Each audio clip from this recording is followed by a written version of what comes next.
Hi, this is Lauren from LSP Actions, and I'm using the LSP Boho Brush collection. For a more in-depth tutorial of how to use these and how to install them, please see video 1, which is where I add the bokeh to this image here. I'm going to switch over to button mode, and I'm going to quickly show you the dust and scatter brush setup here. Follow the instructions on the screen, which basically say you need to select the dust and scatter brush. You have the LSP Fine Scatter and also the LSP Dust Brush. I'm going to go for the Fine Scatter. And just really lightly just tap this over your image.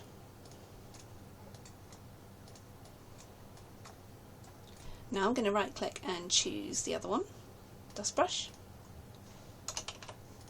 This one's a little bit larger, so I'm just going to bring that a bit bigger. And it's just really subtly adding some little bits of dust over the image here. And when you're happy, less is more with these ones. Hit it again. You can see it was kind of a bright pink there, it was paused. Now it says to select a normal brush again, and you can paint off any way you don't want it to show. It should have selected this for you. If it has some trouble doing this, just right click, scroll up to the top and select a soft round brush on black. You may want to take the opacity down, up and the flow down, that's just my personal preference.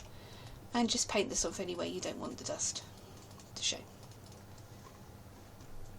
You have extra overlay here, which just kind of brings the dust out a little bit more. You can paint that on with a white brush if you want to. Very subtle, but very effective. So that's before and after adding dust to your image.